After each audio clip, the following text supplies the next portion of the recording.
Lorsqu'ils arrivèrent auprès de lui, ils l'invitèrent à demeurer chez eux. Il y demeura 2 jours. Ils furent encore plus nombreux à croire à cause de sa parole à lui, et il disait à la femme : « Ce n'est plus à cause de ce que tu nous as dit que nous croyons. Nous-mêmes, nous l'avons entendu, et nous savons que c'est vraiment lui le Sauveur du monde. » 2 jours après, Jésus partit de là pour la Galilée. Lui-même avait témoigné qu'un prophète n'est pas considéré dans son propre pays. Il arriva donc en Galilée. Les Galiléens lui firent bon accueil, car ils avaient vu tout ce qu'il avait fait à Jérusalem pendant la fête de la Pâque, puisqu'ils étaient allés eux aussi à cette fête.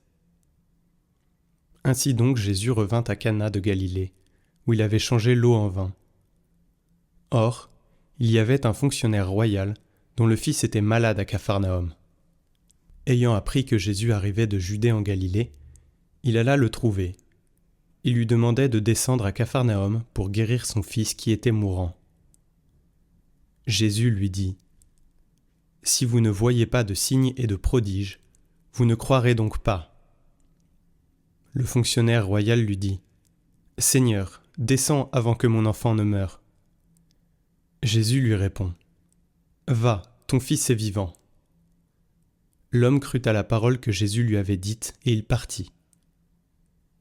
Pendant qu'il descendait, ses serviteurs arrivèrent à sa rencontre et lui dirent que son enfant était vivant.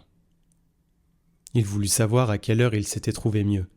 Ils lui dirent : « C'est hier, à la 7e heure, au début de l'après-midi, que la fièvre l'a quitté. » Le père se rendit compte que c'était justement l'heure où Jésus lui avait dit : « Ton fils est vivant. » Alors il crut, lui, ainsi que tous les gens de sa maison.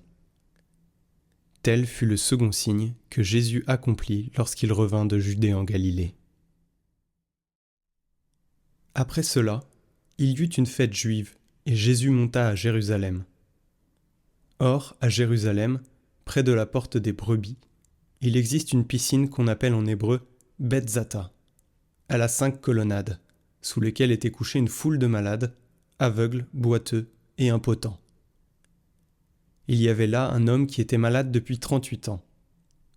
Jésus, le voyant couché là, et apprenant qu'il était dans cet état depuis longtemps, lui dit : « Veux-tu être guéri ? » Le malade lui répondit : « Seigneur, je n'ai personne pour me plonger dans la piscine au moment où l'eau bouillonne, et pendant que j'y vais, un autre descend avant moi. » Jésus lui dit : « Lève-toi, prends ton brancard et marche. » Et aussitôt l'homme fut guéri.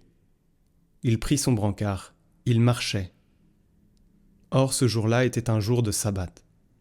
Les Juifs dirent donc à cet homme que Jésus avait remis sur pied : « C'est le sabbat, il ne t'est pas permis de porter ton brancard. » Il leur répliqua : « Celui qui m'a guéri, c'est lui qui m'a dit : prends ton brancard et marche. » Ils l'interrogèrent : « Quel est l'homme qui t'a dit : prends ton brancard et marche ? » Mais celui qui avait été rétabli ne savait pas qui c'était.